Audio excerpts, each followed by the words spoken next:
And he said something to me. When he said it, something along the lines of like, you can be angry at your family all you want, but at some point you're going to lose your family. And that never occurred to me. And it just felt like the bottom had dropped off from beneath me.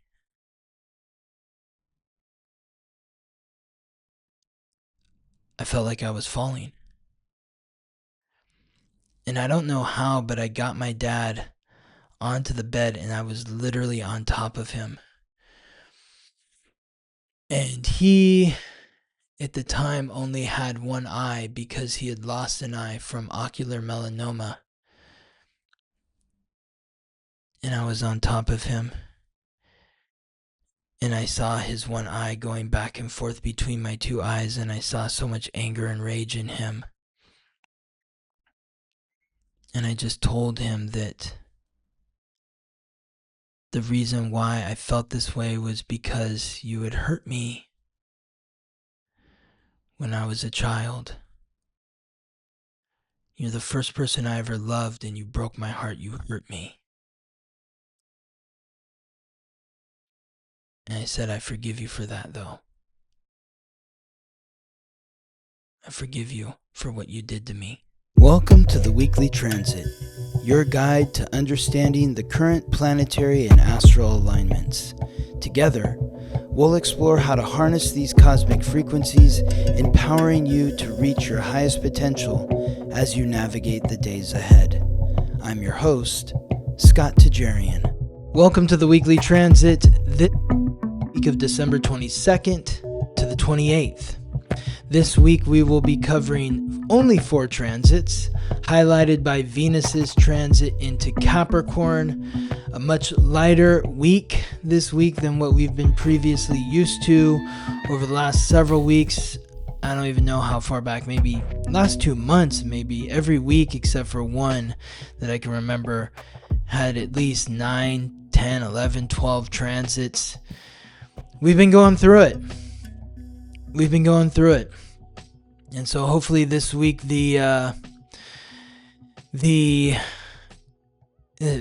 holiday coming up and everything, Christmas, hopefully it's a little lighter, a little less intense than it has been. How's it been for you? Has it been intense? Has it been amazing? I'm always happy to hear from you. I really like to know how these transits are affecting you. I'm doing this kind of in a box here. I'm in my home, and I'm sharing my insights into the meaning that I see for these planetary aspects. But, the meaning is, well, there is clarity to the meaning, but people always ask me, like, what does that mean? And I want to say, like, well, what does that mean for you? Like, how is that feeling for you? I'm telling you that Mars is squaring your sun. How did that feel? This is my interpretation of that, but I want to know how you're feeling through it. So, and I'm also curious to know how what we're sharing here is supporting you and guiding you and hopefully empowering you through the week. If you are enjoying the content here, I encourage you to take a look at my 2026 astrology guide, which is available at theweeklytransit.com. I have an annoying pop-up that shows up right when you go to the website so that you can get right to the page to purchase the 2026 astrology guide. But man, it goes really deep. It's 179 pages. So this guide gives you an overview of the entire year, but it goes month by month, week by week. Gives you the theme for each month, for the year, for each week, for each time period of the year. Like, we break down the year into 3 acts. What are the themes of each act? What is the theme for each month? What is the theme for each week? How do you work with the energy? There's lots of questions to help guide you, to support you with journaling prompts. it goes deep, covers all the major transits, and it's something that, I think would be valuable for you to hold on to throughout the year, not just looking at it in January or December and planning for the year, but also keeping it around and keeping it handy throughout the year so that whatever's coming up in your life, it's going to give you some perspective and hopefully support and empower you through the year. So you can get the 2026 astrology guide at theweeklytransit.com. I also wanted to mention the Ultra World podcast that I was on with my friend Sean Castles. I'll put that link in the bio. Sean did a podcast on all the Premier League soccer teams and their fan bases, and he invited me on the podcast to give an astrological reflection of these soccer clubs. So if you're a soccer fan or an astrology fan, I encourage you to check out that podcast. I'm curious to know if you are a fan of any of these soccer clubs, how my interpretation landed with you. Does it sound like the club that you're a fan of or not?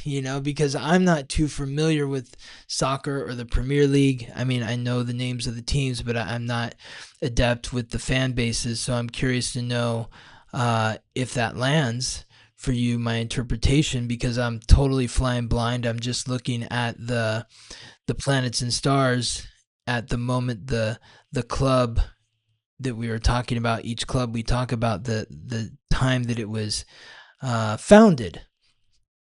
So the link to that is in the show notes, and that's my announcement. Before we get into the transits this week, I need to take a moment. On December 14th, Rob Reiner and his wife Michelle were found dead in their Brentwood home by their daughter. Their son Nick, who's 32 years old, has been charged with 2 counts of first-degree murder. He's being held without bail. 5 days earlier, on December 9th, just a few miles away in Santa Monica, a Grammy-nominated opera and gospel singer named Jubilant Sykes, 71 years old, was stabbed to death in his home. His son Micah, who is 31, has been charged with his murder. He also being held without bail.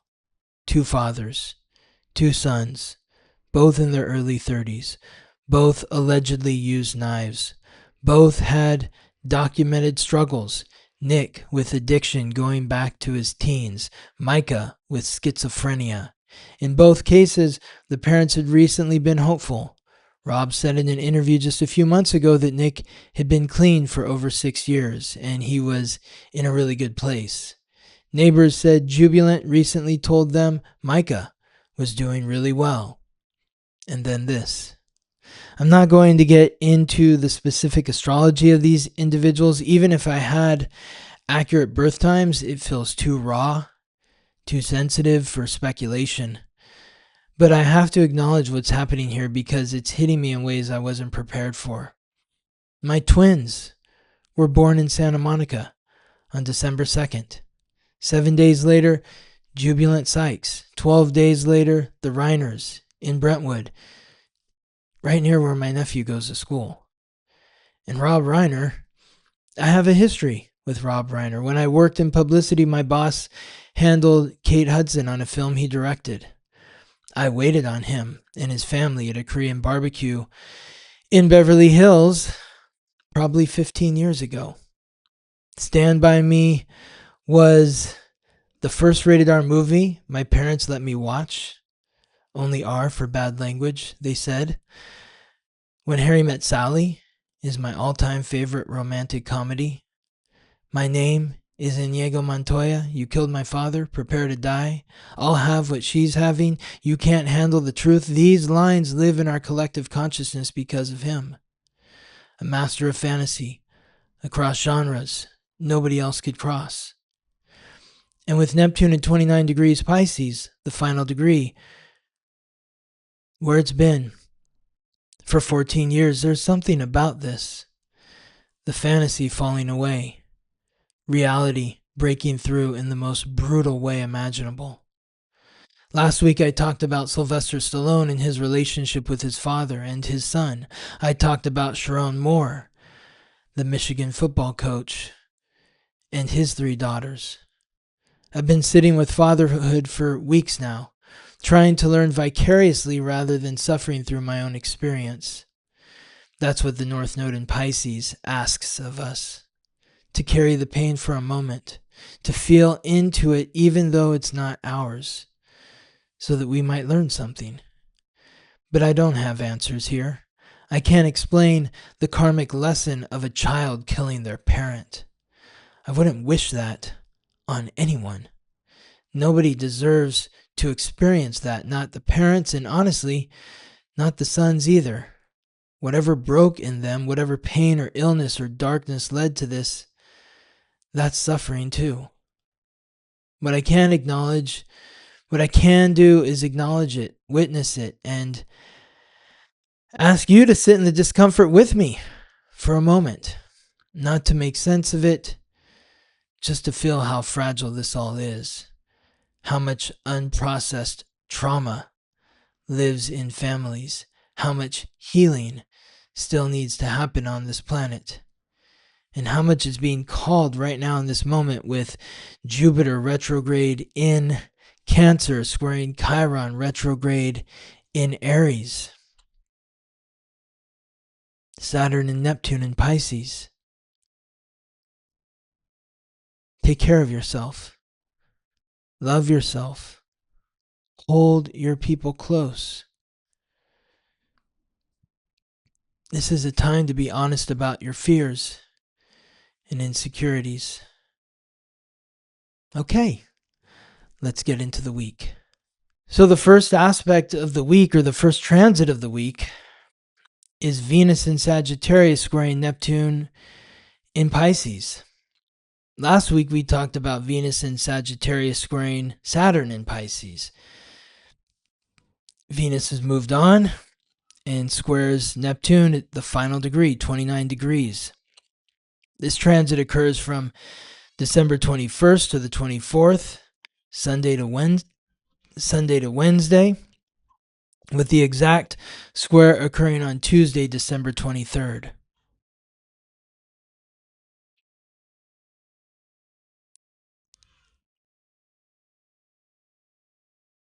So, last week with Venus in Sagittarius squaring Saturn in Pisces, it was about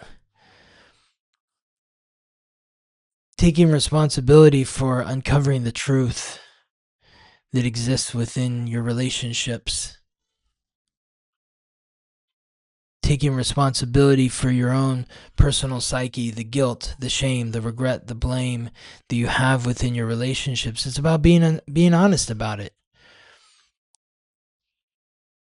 And that pain that goes with that honesty. So what's the difference between Venus in Sagittarius squaring Saturn in Pisces and Venus in Sagittarius squaring Neptune?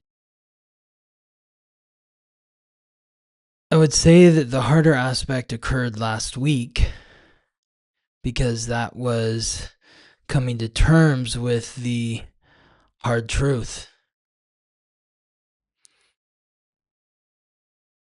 Whatever that means. What is the hardest, most difficult truth that you need to face in your relationships? This week, it's more about finding compassion for the truth that you uncovered. It's about taking some time this week to really sit with the difficult truth that was revealed last week and give yourself a shoulder to cry on. Give your partner, your lover, your friend, a shoulder to cry on. Allow them to really open up about their fears or insecurities and about the things that they've done that they wish they didn't do. They wish they hadn't have done. This first transit of the week is hopefully going to help us clear the decks, kind of clean up the mess. I mean, of course, it's a constant thing, right? Like, you don't clean your house once and say, it's clean, I never have to clean it again now. And it's like when people say, I'm healed. No, life is healing. There is no, I'm healed, that's past me, I don't have to think about that again. And I just don't think that really exists.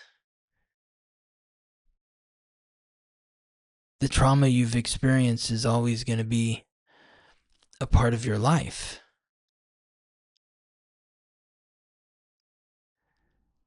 And you're going to be healing from that trauma for the rest of your life. And part of that healing is getting to the deeper truth, finding greater compassion and empathy for yourself and those who were involved. The second transit of the week is the highlight of the week, Venus in Capricorn. Venus transits through Capricorn from December 24th to January 17th. So once we've been honest in our relationships and our partners have been honest with us and we've been able to show each other compassion through that honesty, now we've created the foundation necessary to ascend, to reach the top of the mountain, to climb. We can really focus on our goals and ambitions. Because you can't really set goals and ambitions for your relationship if there's no honesty, if there's no compassion. Any goals or ambitions that are set in a relationship that has no honesty or compassion is like building something on sand. It's going to eventually fall, topple over. So, to support you through this Venus in Capricorn transit, that's what the first transit of the week is all about. And the transit last week with Venus in Sagittarius squaring Saturn in Pisces. It's about honesty, empathy, being forthright about everything, and from there, now we can climb, we can ascend.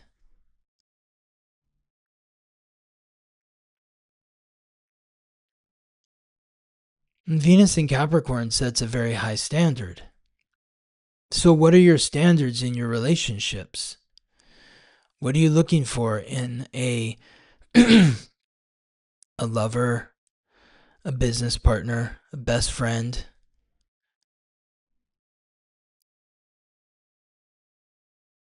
You want there to be integrity.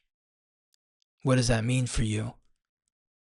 What does it mean to have integrity in your relationship?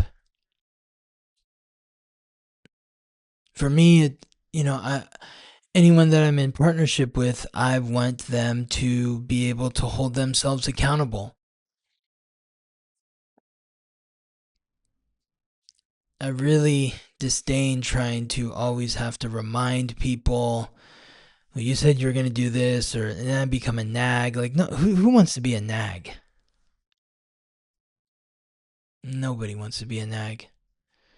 At least I don't think people want to be a nag. If you want to be a nag, let me know. I don't know many people that want to be a nag. So, Venus in Capricorn is supporting you in building that commitment where you know you can count on somebody. And they know that they can count on you. And part of that comes through having commonality in goals and ambitions. that's how you find balance in relationships. It's like if we both want the same thing, or if me achieving my goals can help you in achieving your goals, now we have a partnership that feels balanced, where we can really achieve something. The last time Venus transited through Capricorn was November 11th to December 7th of 2024. The time before that was January 23rd to February 16th, 2024. The time before that was December 9th, 2022 to January 2nd, 2023. And the time before that was November 5th, 2021 to March 5th, 2022. That was an extremely long period of Venus transiting through Capricorn because it was retrograde during that period. Typically, Venus spends about 3.5 weeks in a sign. So, if you were born with key astrological points in Aries or Libra, this could be a challenging period for you in relationships. And that's not just if you were born with the sun in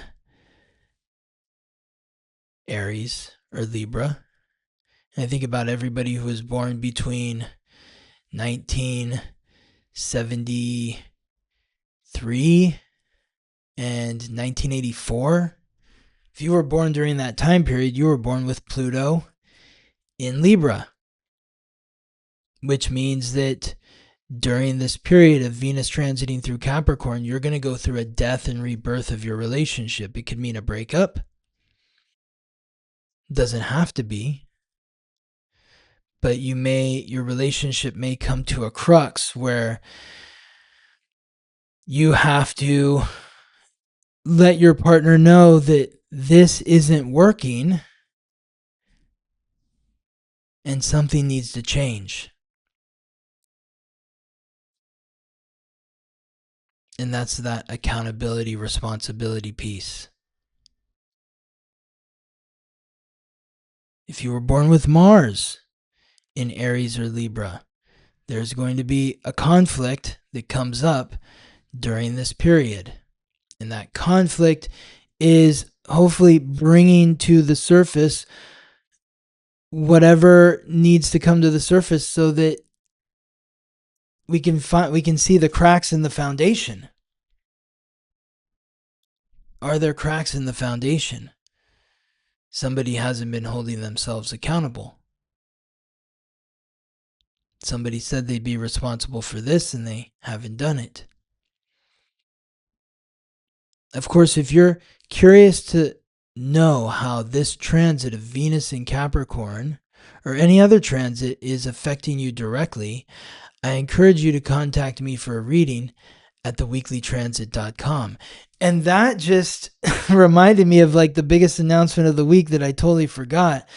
But I've added a new product to my website. I'm now doing written readings.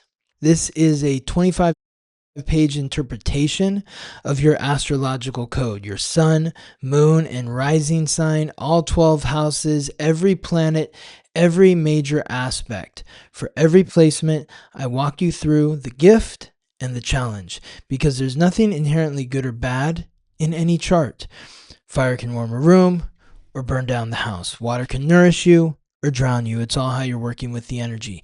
My job is to help you understand what you're working with.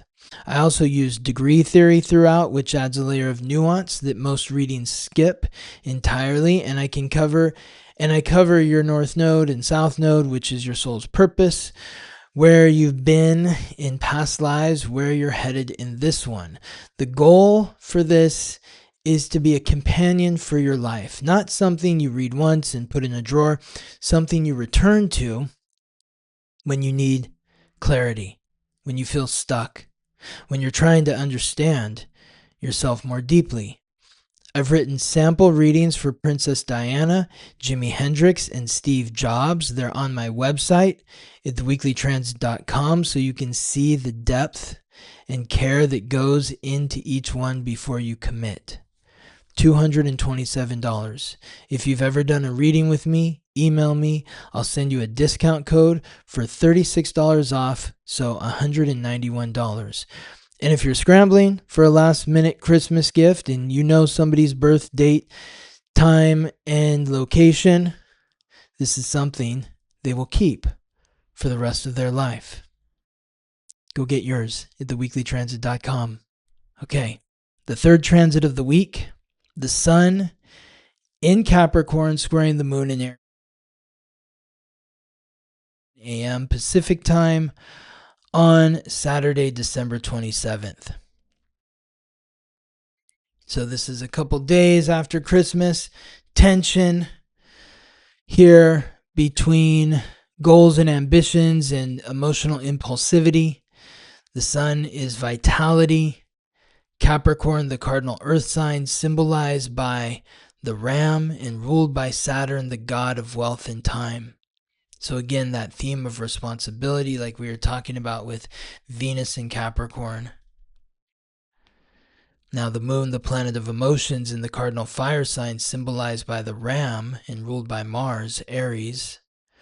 The moon in Aries brings that emotional impulsivity, where the sun in Capricorn wants a plan. So the tension here is between needing to do it now and waiting until we have the plan in place. Maybe you're experiencing tension in the home versus your career. I can definitely attest to that. Let me tell you, it's not easy working from home when you have two screaming children in the next room. So maybe this is something for me to really reflect upon. All of it is, but where are you feeling that sense of emotional impulsivity, and how is it tugging upon your goals and ambitions? It's making you feel like you need to rush, or you're feeling rushed, or maybe you feel like you don't have the time to get things done in the manner that you want to. What is the tension that you're feeling on Friday night into Saturday as we pull into this squaring of the moon? You look up and you see that half moon. It's like, oh, that's what it is. That's the tension that I'm feeling right now. And hopefully through that tension, you're able to come to a solution. Part of that solution comes through Venus in Capricorn, along with this sun in Capricorn vibe, is like, I need help. I need help. Gabriella needs help. She needs help. I need to help her. I need help. She needs to help me. That's part of the commitment and the responsibility that we have pledged to one another. And the final transit of the week involves Mercury in Sagittarius forming a trine to Chiron retrograde in Aries. So Mercury is the messenger of the gods, guide of souls to the underworld, the planet of consciousness, communication, coordination, the god of merchants and thieves. Sagittarius, the mutable fire sign, symbolized by the archer and ruled by Jupiter, the god of thunder, lord of justice, the planet of luck and expansion. Chiron, the wound, and the ancient wisdom which is unlocked through healing that wound. The centaur, Sagittarius, is symbolized by the centaur, so there's some synastry here. It's fire meets fire. Sagittarius is mutable fire. Aries is cardinal fire. This final transit of the week occurs from Thursday to Sunday, with the exact trine occurring the same day as the half moon, Saturday, December 27th.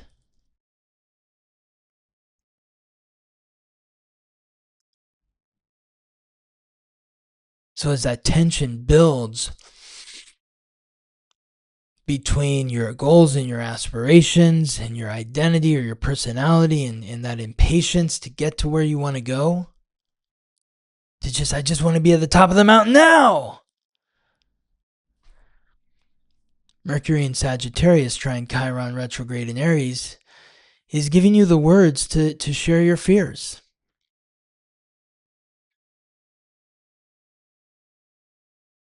Like I was saying, like, this world is a terrifying place.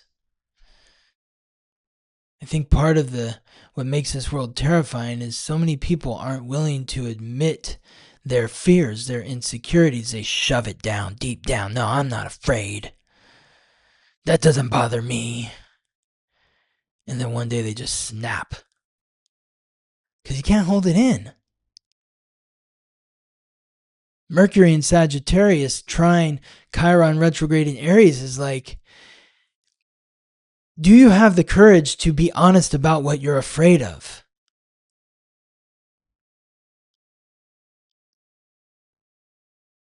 Like, I didn't even know that I was afraid of like my children potentially killing me one day until like these two stories popped up right in the wake of my children being born. I'm just like, oh my God. I mean, I have really put my parents through the ringer. My dad is now dead. He died of cancer over 16 years ago. Part of my guilt, shame, regret, and blame is like, oh, I was too hard on him. I was in my early 30s when he died. Just like these two men that allegedly killed their fathers and one killed their mother. I remember a moment with my parents where I was so angry. So angry that I felt like the walls of the room that I was in, we were in Cusco, Peru, and I felt those walls. You know, there's already like here, Cusco is, I don't know, 10,000 feet elevation or 8,000 feet. It's high. It's like one of the highest cities in the world. You know, you land the plane there, like the runway shocks you because it sneaks up on you. You know, you're used to a descent that's like a certain number of feet, and all of a sudden, like you're on the ground, and you're like, "Whoa, that happened way too fast." That's how high Cusco is, and then you get to the hotel, and they're like feeding you coca tea because they're like, you needed to open your lungs because the air is thin here, and you can feel it. And I was so angry at my parents this one night after we'd gotten back from Machu Picchu. So angry. And my sister came into the hotel room that I was sharing with her, and she was like, "Scotty, I love you. It's okay." And I was like, "Get off of me." I didn't want anything to do with her. I just left the room. And I left the room, and I heard my parents arguing me in the room they were staying in. I heard them arguing about me. And I heard them saying things that I was like, well, I can ignore this, but I'm not going to ignore it because I heard what I heard, and I can't pretend to not know what they just said about me. And I had to confront them. And I knocked on the door, and my mom answered, tears in her eyes. "Hi, honey." "Hi." I was like, drop the act. And my dad was so angry at me. And he said something to me. When he said it, something along the lines of like, you know, you can be angry at your family all you want, but at some point you're going to lose your family. And that never occurred to me. And it just felt like the bottom had dropped off from beneath me.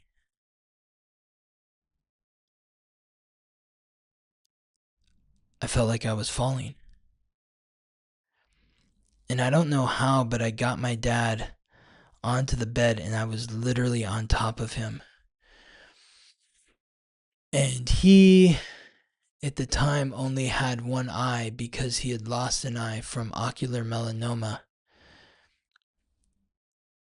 And I was on top of him. And I saw his one eye going back and forth between my two eyes, and I saw so much anger and rage in him. And I just told him that the reason why I felt this way was because you had hurt me when I was a child. You're the first person I ever loved, and you broke my heart. You hurt me.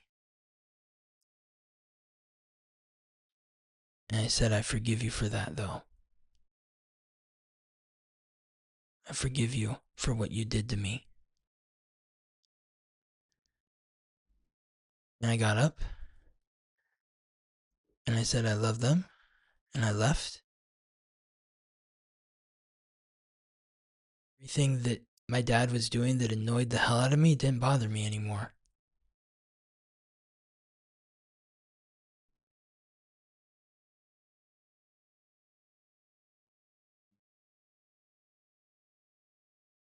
And 14 months later, he was dead. And I'm so glad I had that conversation with him. I'm so glad I was able to tell him in detail what he had done to me that hurt me. But I also felt like maybe I was too hard on him. And then maybe he was too hard on himself. And that's why the cancer came back and killed him. I feel like I killed my father.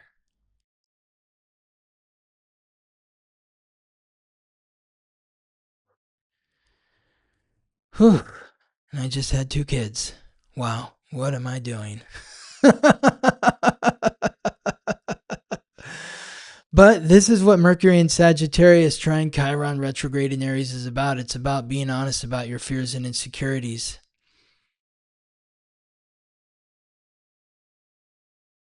And I've just been very honest with you, the listener. And hopefully, by sharing a bit of my story, it helps you in your life. And if you're holding on to something that needs to be unloaded on somebody that you love, you're able to do so.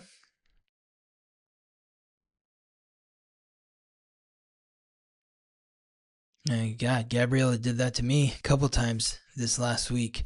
I mentioned last week with my mom, and then it happened again with her mom here. Her mom left yesterday, or actually today she left. It feels like so much time has gone by since then, but so grateful to have her here. And then, sad that she's gone, but also grateful to have the space back in my home. And yeah, words were shared.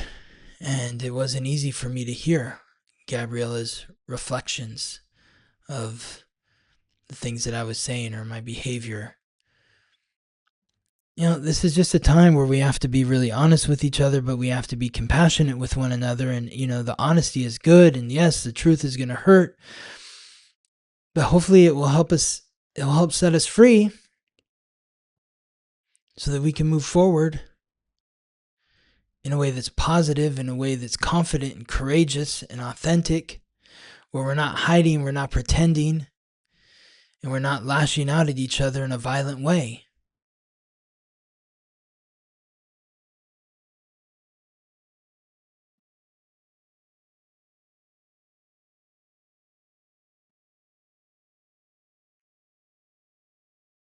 Before my dad died, we did have some really powerful heart-to-heart moments.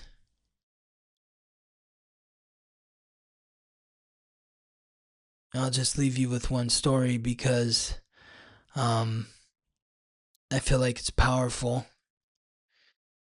It involves my birth. Towards the end, when my dad,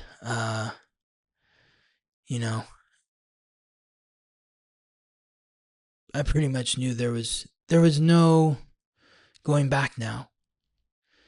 The cancer had gone too far and there was no turning back. It was next stop, death. And I stopped trying to control him. I stopped trying to get him to do the thing that he needed to do in order to save his life so that he could be with us longer, because we didn't want to lose him.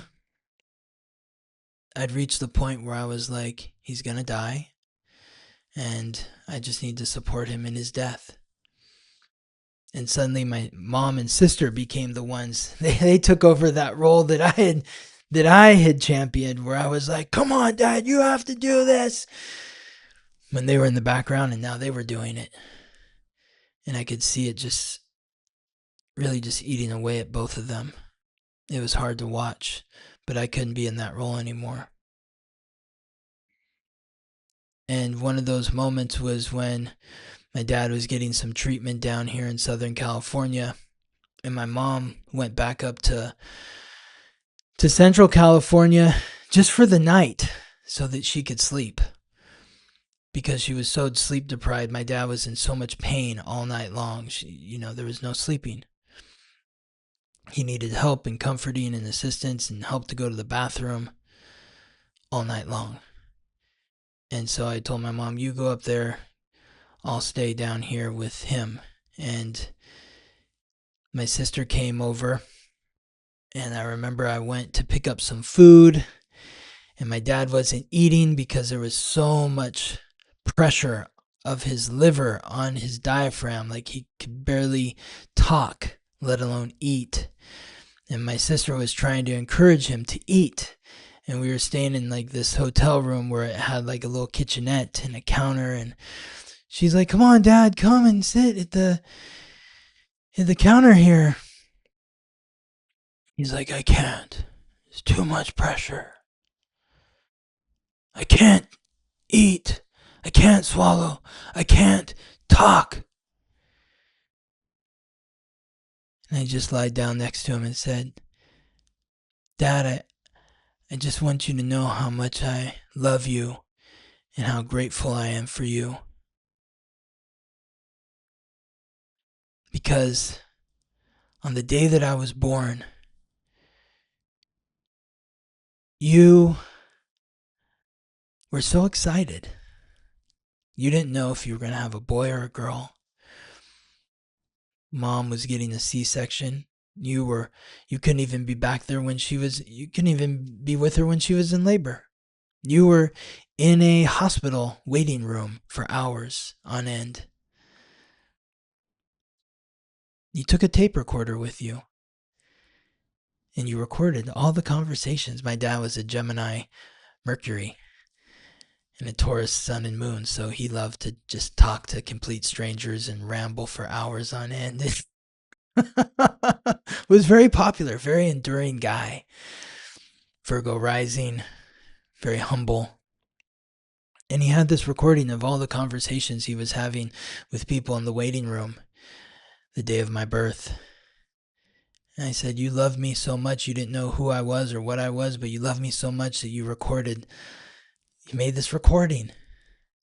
And he said, I don't even know what happened to the recording. I was like, it doesn't matter. I don't care. What matters is you cared enough to make the recording. And you played it for me at one point in time. I listened to part of it. And it really just showed me how much you loved me before you even knew me. And at that moment, my dad got up from the bed and he went over to the counter and he took a few bites of food. And a week later, he was gone. But I'm glad I had that moment with him where we could sort of reconcile our differences and the trauma that we shared with each other and come to a place of peace.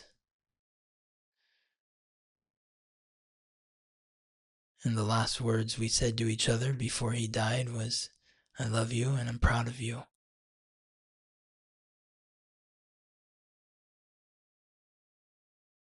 Because that is the truth.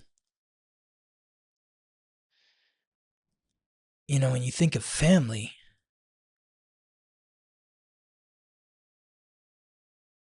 there is so much that comes up around family. Because they're the closest people in your life. They're the closest reflections to you. And it's really hard to see those reflections when you're not proud of them. And so often your family doesn't make you proud. They annoy you, they frustrate you, they anger you. So often. Oh, God, so often. And that's the truth. But beneath all that truth is the truth that I love you. And I'm proud of you. Yes, I may be annoyed with you. I may be angry at you. I may even hate you sometimes.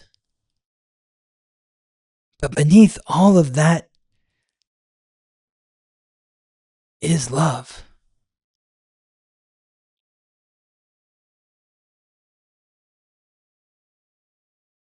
In order to get to that love, though, we've got to be honest about the hate.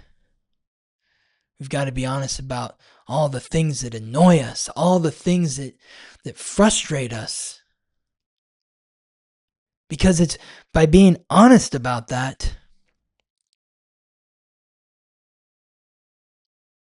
we can finally get to the root, which is love. But we can't get there if we're not honest about all the rest. And that's why the truth hurts. But the truth can set you free. And hopefully this last transit of the week, Mercury in Sagittarius, Trine, Chiron, Retrograde in Aries, helps us get a little closer to that point where we can be honest about all the shit